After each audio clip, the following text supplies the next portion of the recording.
the nature of artificial intelligence and develop, especially in music and art, has more of a exploitive character. I realized that in order for me to do what I wanted to do, I could not stay in Switzerland. Like, we don't know what's going to come out of this. Like a big portion of it is just maybe going to lead to another idea. A lot of those protocols are no longer functioning.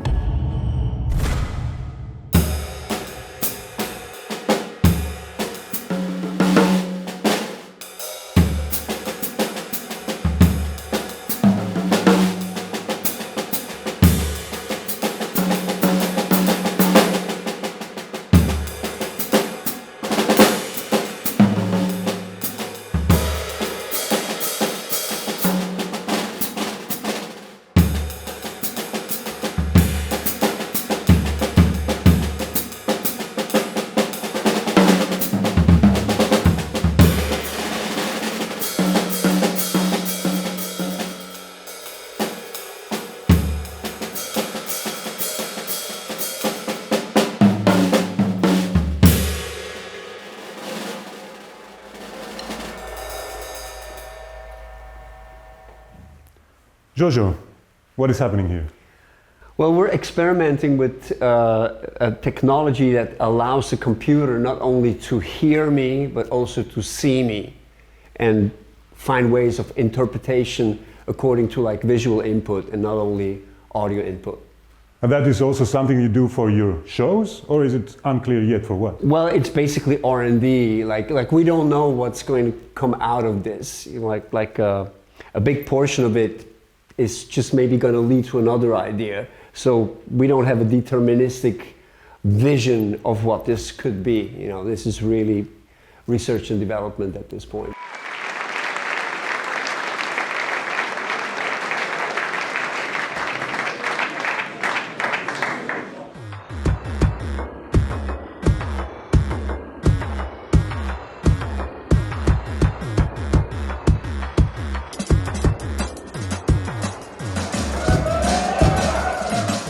Jojo, we are here in Bern, in the Bierhebeli Club, where you will be playing tonight with your new project, Me Machine. That's right. Can you introduce us to your companion? Well, my companion is a generative music system that listens to the input of my drumming and renders output according to how I play. So it's like a backing track that listens to what I do and changes. When I stop, it also stops. So it renders some variations of what I play, and then I react to that. So this creates a closed loop of basically that kind of uncouples the hierarchy of cause and effect. It's a little bit like something like analytical perception of fourth dimensionality, you know. So there's many different ways how this can be implemented, but this is the basic idea. Well, that sounds all very promising. How about you show us what that means exactly? I can show you at the example of something stripped down. You know, there's many different ways how we can program a module, but let's strip it down to something simple as like a bass line. So I kind of create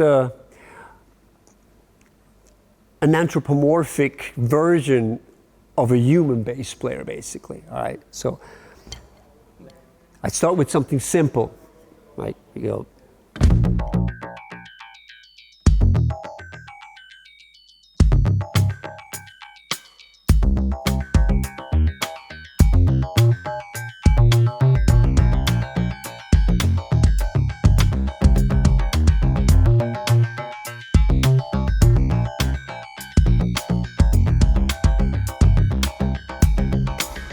Okay, so now I add complexity to it.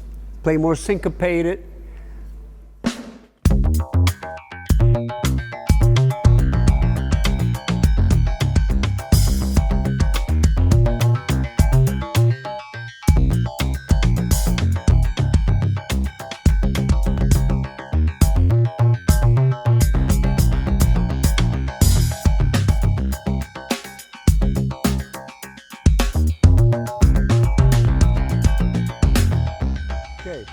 I go a little bit more crazy.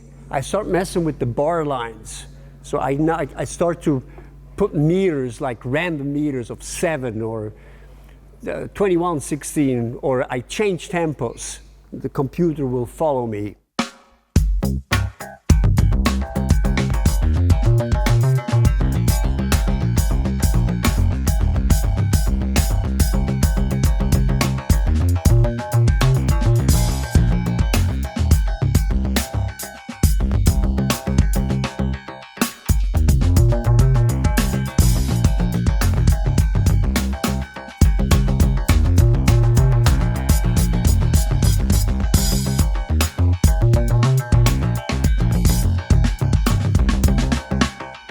Okay, so the computer always goes with me. I can listen to what it does, and sometimes it inspires me to do something.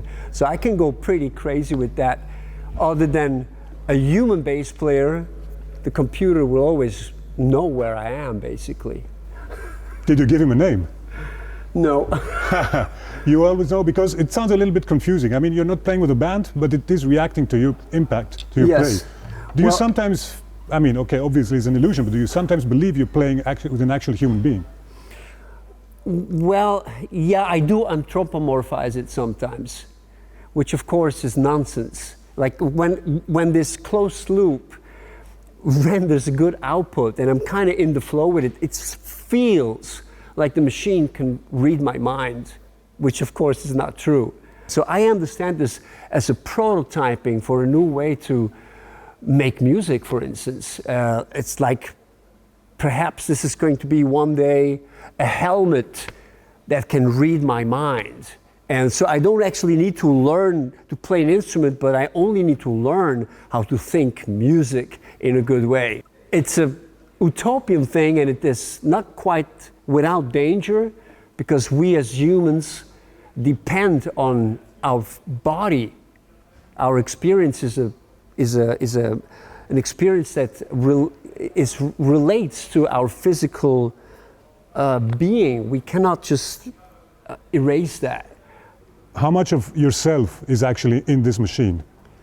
Well, I programmed the machine, so I can decide how the machine reacts. It's a little bit, imagine there's a lot of different games that are played with cards, but usually it's 52 cards.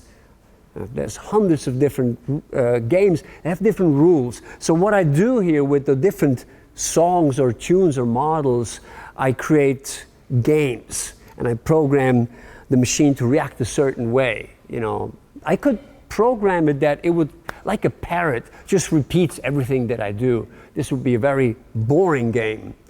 I could also put the randomization or the probability that it becomes completely chaotic, and then it doesn't make sense. I could play whatever I wanted. It would never really line up, only by accident. That's not an interesting game too. When it gets interesting is when I have the sweet spot in the probability that it relates and that I can relate to. It is a little bit of like an alter ego of mine. It's just a distorted one, and it makes me actually discover things about myself. I mean, you told us that you've already been experimenting since the pandemic, more or less, with this machine. How did it change you as a musician by playing with it? I think it projects me to a place of more thoughtfulness and more sensitivity to my own emotions, because I can't blame anyone else if it doesn't come out desirable. It's really me. So a very, very small thing can get very amplified by the computer. It's almost like a magnifying glass. I make a little glitch. The glitch is manifested.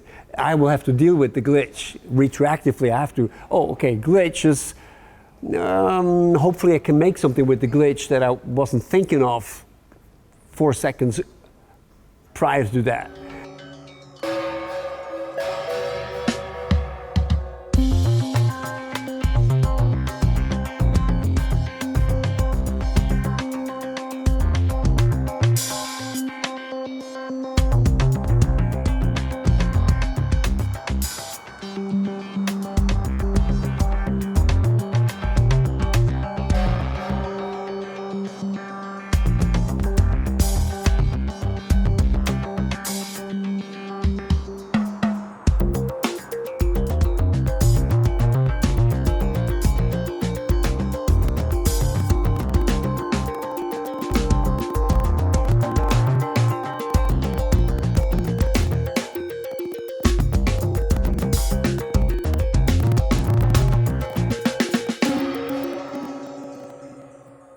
So, Jojo, we are here in Ascona on the Monte Verità at the Literature Festival.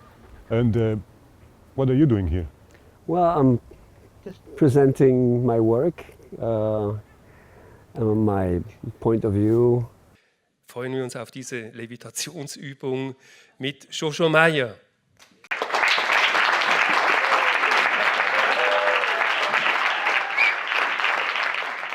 You spent quite a lot of time in New York, where your Over career 30 years, yeah. over 30 years, where also your career took off. What was your initial motivation to go to New York, and then why did you decide to come back to Switzerland, your native country? I went to New York when there was no cell phones, no internet, and I realized that in order for me to do what I wanted to do, I could not stay in Switzerland. I would have to expose myself to the place where it's happening, you know, where I could grow and do all these things, you know, and Switzerland was not a place that allowed for this type of development. Back then, and how do you see it today? Well, it's similar still, you know, it's a little bit different, you know, because basically, you know, like the biggest metropolitan area, it sits in your pocket, you know, it's like you're connected in your mobile. So, and also because of my career path, like right now, today doesn't matter where I live physically, because I still travel around the world, and Switzerland is it's a great place just to live. You know, it's not a great place to work for me personally, but to just live here, it's fantastic. Mm-hmm. What kind of place is New York today, in your point of view as a musician? Well, there's still millions of people live there, and of course there's still people who create amazing things, but it's not the place it used to be. You know. The demographic has changed. You know, it's like there's a new audience that came in, which to a large degree consists of sons and daughters of with a very privileged background. They come to New York because they want to consume this mythological atmosphere that was created in the last century by cultural desperados. Like yourself? Yes, well, you know, I'm standing on the shoulder of giants, basically, you know, but this is the idea. But they're no longer able to give birth to anything. Now we spoke before about Switzerland, now you're back, so how do you see the country now? How has it changed in those 30 years that you were? Switzerland? Yes. Well, I think it got more colorful, more diverse, which is great. Certain things did not change, you know, which are like, you know, like the things that I miss the most from New York. Mm-hmm. In America, there is a sense of generosity, and there is a sense of urgency and surprises. You just always it doesn't matter if you play in front of 10,000 people or 10. You know, the energy level is very, very, very high. Like the intention to you, even if you play in a pizzeria, you know, you max it out. You know, you do whatever you can. So there is a confidence that over there of the judgment, of the perception, like, I have my taste, I know what I like, and I recognize this is good. In Switzerland, we are more opportunistic. It's not safe to make the decision, I really like this, even if nobody else does. I think it comes from the Swiss mentality, you know, the Ur-Schweizer, you know, they were mercenaries. Mm-hmm. You know, this is a very opportunistic job to do. You know, you're very loyal to whoever pays you money, and I don't care. The financial system is maybe like a modernization or like an extension of that mentality. So our Swiss, how should I say, the Swiss neutrality is maybe is like a diminutive of what is really opportunism, and I think our wealth, our incredible wealth that we have in Switzerland, doesn't belong to us. You know, we're just look after it. Opportunism is on the opposite spectrum of what it takes to make great art. Make great art, you have to have a point of view and you have to defend it. Opportunism is the opposite. Great art cannot be created with opportunism. It's a Stellungnahme.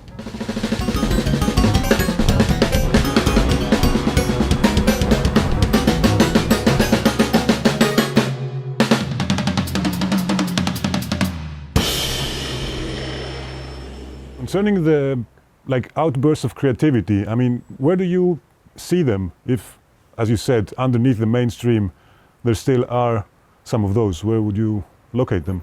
You know, people that contribute new ideas, they still exist. They always exist. Creativity doesn't go down, but the new Alfred Hitchcock or John Coltrane or Jimi Hendrix, they are here, but they're floating in an ocean of signal-to-noise ratio, where it's going to be more difficult to actually accomplish critical mass. You know, that creates a movement. You know, so for the past 20 years, we had a total flattening of the mainstream surface, where compared to the last century, you could identify the 50s, the 60s, the 70s. You know, no matter if it's music, fashion, or film, after 1 second, you can tell this is from the 60s, this is from the 70s. So, and you can't tell that about today's mainstream music? I cannot tell it really, you know. I mean, the new fashions are socio-political fashions, you know, they go up and out. And the things you see, can you also foresee in which direction they're going? Is it even possible to foresee that? Well, I'm not a psychic, of course, but I concern myself with the present and what might be coming at us. Like now we have the new tool of like artificial intelligence, you know, but the nature of artificial intelligence and develop, especially in music and art, has more of a exploitive character more than explorative. Like, oh, okay, I have a great idea. I take a Bob Marley song and I change Bob Marley with the voice of Frank Sinatra, you know, and this you can go on forever, you know, but that's not really how I think creativity works, because the difference between us and the AI is AI relates on interpolation and human creativity relates on extrapolation. So it's the accidents, it's the thing that we don't plan, that we integrate, you know, the things that we could not possibly have thought of. I really like improvisation. It's a really deeply rewarding thing that it's like to create something on the spot, you know, but improvisation actually has a negative connotation. You know, most people only improvise if things don't go according to plan or to protocol, you know, and that's why we think, okay, improvisation is provisional and it's better to plan things. But I think with this time that we live in, where the future is coming up at us with accelerated speed and uncertainty, I think improvisation is possibly going to be a very helpful tool when planning becomes incapacitated.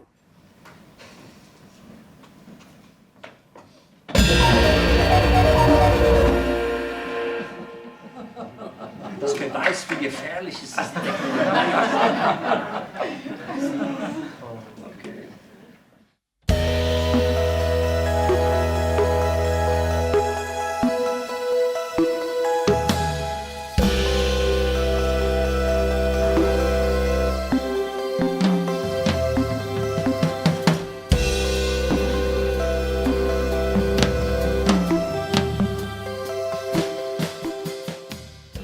Now looking ahead, how do you see the life and work of musicians and artists in general changing in the foreseeable future? Okay, well, I think there's a big opportunity in embracing a new type of freedom where we can make our own storefront, even if it's very small, but we call the shots. We're no more dependent on big organizations, record companies, booking agencies, etc. But we can actually create it on our own, and I think we should take that opportunity to express this to the fullest extent, you know, to be as radical as we need to do, and really create the music. Take risks also. That we want to hear, you know, and not maybe make some adjustment or become adaptive to work within in the context of what other people believe is still happening. You know, a lot of those protocols are no longer functioning. You know, so we have to dismantle those and actually see, okay, why are we still doing this? You know, why should we still go into a studio and spend a lot of money and time to make a record? I mean, it's fun to do that, but on a economically, it doesn't really make any sense. So we can reassign our creativity and our power into actually creating new platforms. If they're digitals or physically, it doesn't really matter, but I think there's a lot of opportunities where we don't look.